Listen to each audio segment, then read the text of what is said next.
Hello and welcome back to Why Your Podcast Isn't Growing.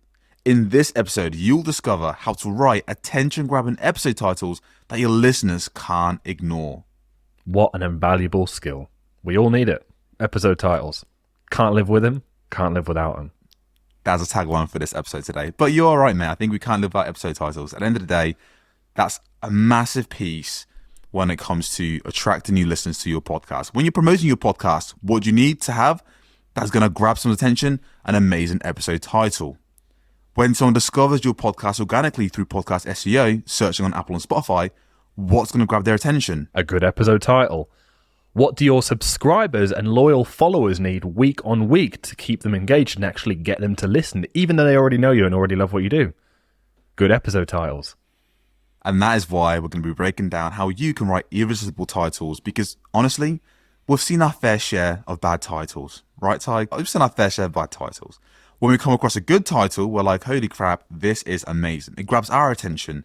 But for the most part, I think having a simple framework that you can follow to consistently pump out amazing titles, not the ChatGPT titles that we know that some of you are 100% using. I'm talking about amazing. We see you. There's uses for AI, but yet, in my humble opinion, using AI for episode titles.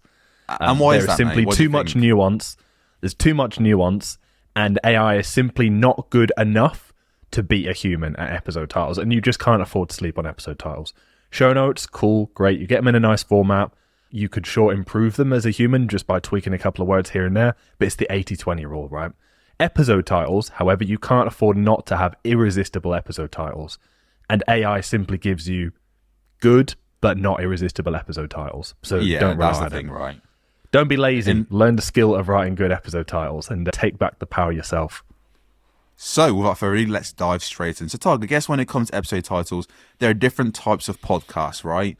And I feel like different types of podcasts, whether that's a how-to podcast, whether that's an interview-based podcast, or whether that's more conversational-based podcast, they kind of have to follow different approaches when it comes to creating captivating titles, right? Because you can't just have like the same types of title for every single podcast out there. And I think it's really important to distinguish between like the different types of titles that we encourage our clients to use and want to encourage our listeners to use. So I guess what are some of those different types of titles, Tig? Yeah, so from the tons of episode titles we've seen in our time and a bunch of different podcasts that we've worked on, some entertainment, most education, and ultimately just a huge variety of niches and focuses, we've really distilled what works and the principles behind good titles into three different types. So the three types are super specific, massive intrigue, and polarizing or confrontational. And what I'll now do is give an example of each title, and then I'm going to chuck the ball in your court, Anthony, and we can actually break down why each one is so and why they work, right? You sounded so robotic there. And what I'll now do... Okay. Yeah, it's because I was talking about ChatGPT too much. All right, so super specific example would be how to reduce anxiety and live stress-free with 10 minutes of daily Kundalini meditation for beginners. A massively intriguing title would be 5 weird personal finance hacks millennials can use to save their first $10,000. And a polarizing or confrontational title would be why law of attraction isn't working for you and how to raise your vibration to start manifesting. Hell yeah, that was baby. A funny example. Raise that vibration.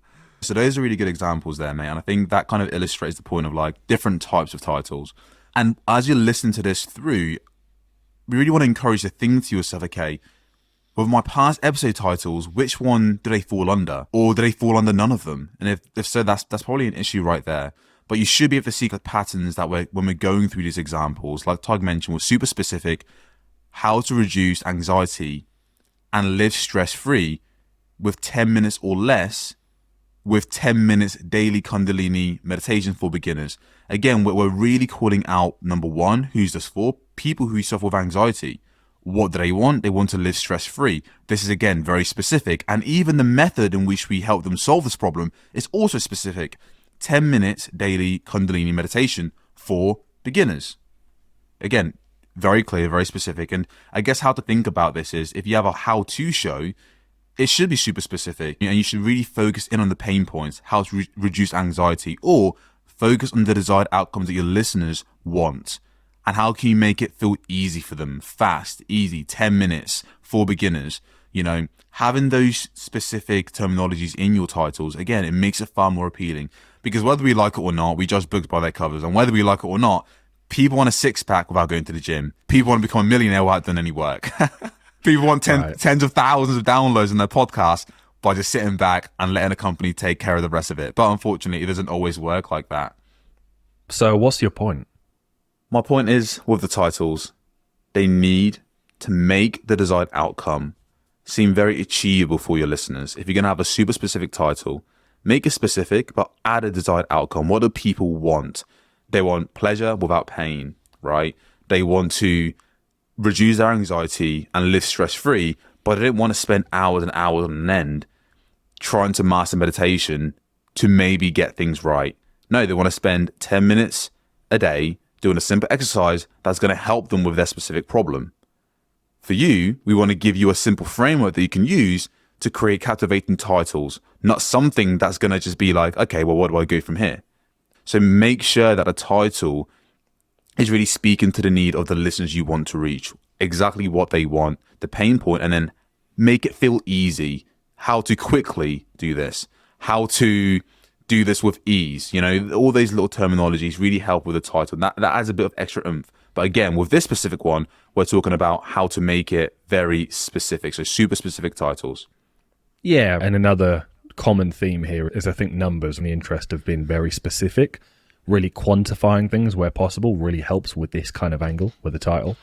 It just makes it a lot clearer in the listener's mind what they're going to get. Again, makes it a lot more attainable and therefore more likely to click. The old 3 hacks. We think it's overused, but it works like a charm every time.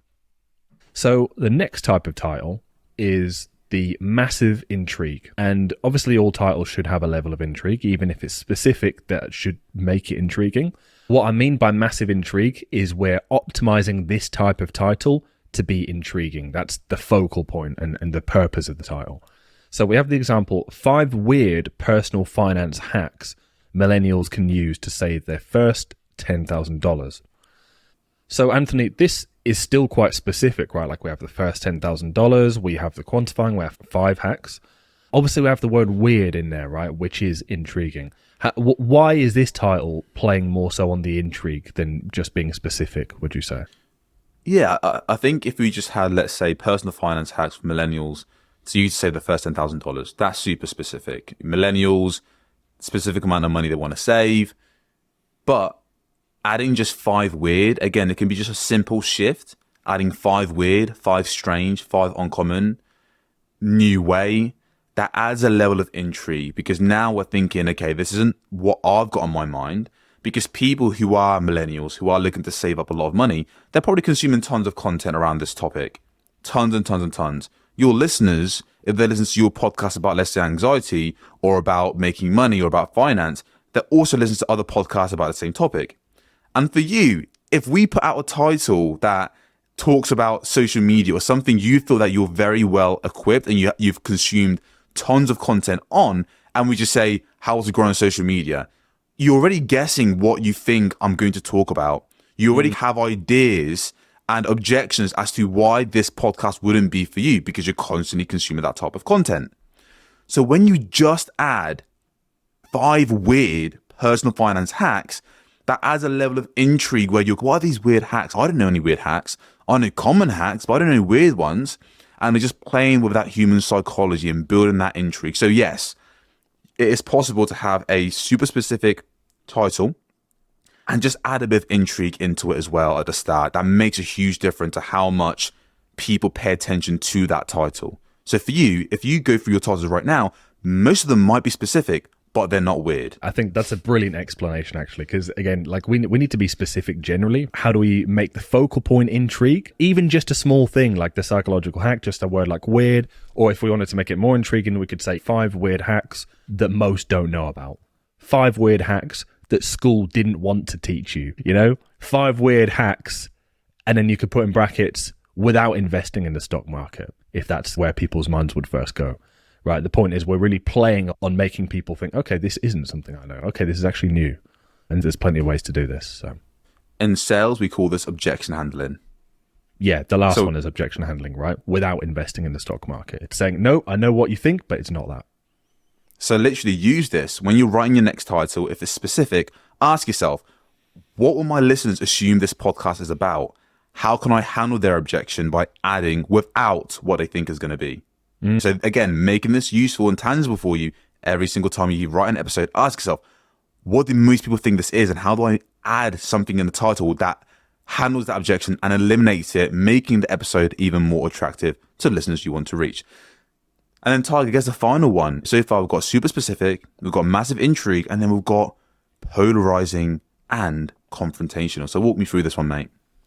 Yeah, so we've got why law of attraction isn't working for you and how to raise your vibration to start manifesting. That bit gets me every time. When did we come up with this example? That anyway, so the point is we're trying to be polarizing, we're trying to be confrontational, right? So we kick things off with a statement that if you're someone who has been practicing law of attraction and hasn't necessarily been, manifesting or getting the results you want, it's coming in hot with why law of attraction isn't working for you is like a slap in the face, right? So that is very confrontational because the title is basically saying, I understand that this hasn't been working for you. And that instantly qualifies the listener and kind of pricks up their ears and make me think, oh God, yeah, this is me, right? So this is perhaps the best way to really call out a listener and let them know this episode is certainly for you because you're playing on a kind of, an insecurity they have, maybe is the wrong word, but something they know they have a problem with. And then, of course, the second half of the title then takes that starting point of, okay, look, I know you're going through this problem. This is for you. And then transitions to, and here's the solution. This is why you should listen, right? So constantly leading people through the kind of process of here's their problem, this is what they're struggling with, but also this episode is going to give you the solution. So it's not just going to be listening to a podcast where they just get agitated or just feel frustrated. They're actually going to walk away with something good, which is just a key pillar. Again, it's like being specific. And then we move to the second part of the title. So how to raise your vibration to start manifesting. And of course, this builds on firstly calling people out with a problem they are acutely aware of and saying, look, I know this isn't working for you. We're not just here to just frustrate people. We actually want to give them the solution. So we then move over and we say that. So it's like we're calling out the problem and then leading people to the desired outcome. And we're saying, and here's what to do about it. Here's how to fix it. Here's 3 ways you can start manifesting in this case. So hopefully we can see how we can be confrontational, but then it's always good to actually follow that up with, okay, and what are we going to do about it? How can I help with that? And listening to this right now, you might be thinking, how can I make my titles confrontational? When is the best time to do it? So a good thing to think about is when you are coming up with the topics for your podcast, which how you do that is a whole different story. But think, are my listeners very aware of this problem? Is this something my listeners struggle with? Is this something that I have a different opinion to most? Is this a topic where a lot of people are going wrong with it? And if so, i.e., again, if there's a problem that your listeners are acutely aware of, then just call it out. Be very direct with calling it out because that gets people, again, it's like a slap in the face, right, for someone that this is applicable to. And then you're going to lead them to the desired outcome. So it's just a great way to grab people's attention when you know people are struggling with something or you know they've been going about it the wrong way, maybe because the rest of the industry says something different. I like that, man. I think that's a great little example that you gave there. And again, I think it's really about when to best use these. And I guess if we were to give a recap, Tig, what would you say? Because we've said a lot of different things, right? We've gone through super specific, intriguing, polarizing, confrontational, right? But for our listeners, how can they practically apply this moving forward, literally starting right now? So what are the scenarios that they might find themselves in where they can start using some of these? Or when should they use some of these titles? Yeah, that's a great question and brings us to a good way of condensing this. So when should you use this? Every time you title an episode, it really should fall into one of these 3 categories. And I like to think of them as different tools in the toolbox when crafting great titles, different things that we can pull from, different flavors that we can use if you like. And I think by default, it should be specific. And if there's not an immediate way to make it really intriguing or really controversial, then you can just always revert to making it super specific. So for that, think, okay, how can I quantify this? How can I talk about the topic in a way that is as niche down as possible? Instead of saying solving business growth, If you're actually talking to online coaches who have, go through feast and famine months, then just say how to recover from stalled growth in your online business and break out of feast and famine. That's so much better than just saying how to fix business growth or 3 tips for business growth. So again, being much more specific on the topics we're discussing, quantifying things, calling out the listener. All of these are things you can do to instantly make your title super specific. And again, this should really be a baseline. I think this is just like the first layer. And then the other tools that we have is, of course, making it really intriguing and when to make it really controversial or confrontational. And in terms of whether to make it intriguing or confrontational, and again, it won't always be one of the two, but usually you can make it one of the two, really ask yourself, is this topic something my listeners are acutely aware of? Is it something that people feel strongly about? And if so, then controversial or confrontational could be the good route to go down. But if it's more something that people don't know about or enough people don't know about, or something that actually people would be, very surprised to hear, then intriguing is the way to go. I think the best way to boil it down, I'm thinking out loud here, is are people acutely aware of this problem? If so, you can play on that and make it very confrontational. But if people are not, and if you're about to share something that people are not necessarily aware of, then you want to make it super intriguing to make them aware of it. Would you agree? Yeah, I would agree. I think that gives you, again, a framework to use moving forward with every single episode that you put out. I think that's going to be super important. For us, sometimes we talk about social media. We know this is something a lot of our listeners struggle with. Maybe you're struggling with it right now. And we definitely have episodes on that you can go back and listen to. We know that's something that people struggle with. We know it's something that a lot of the advice that is given in the industry, we don't really agree with from the standpoint of growing a podcast. And so that's a great opportunity to be very controversial about it. So we might say something like why social media isn't working for you and how to fix it. Or where 99% of podcasters are going the wrong direction with social media growth. Something like this.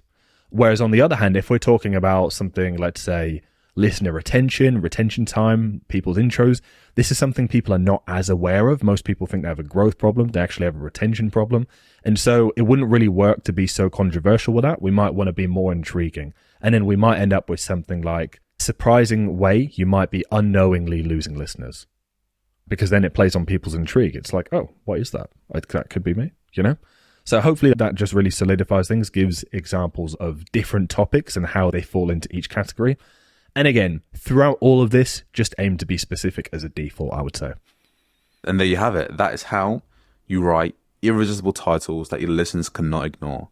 Look, we want to make sure that you have every single thing that you need moving forward to know when to use specific titles. And I think a great way to do that is in our next episode, we're going to give you practical examples of just loads of before and after titles that we've worked on with clients. You can again see this work in action. Again, it'll be before and after we made these improvements on these titles. So again, everything is super clear for you. And with that said, we'll catch you in the next episode.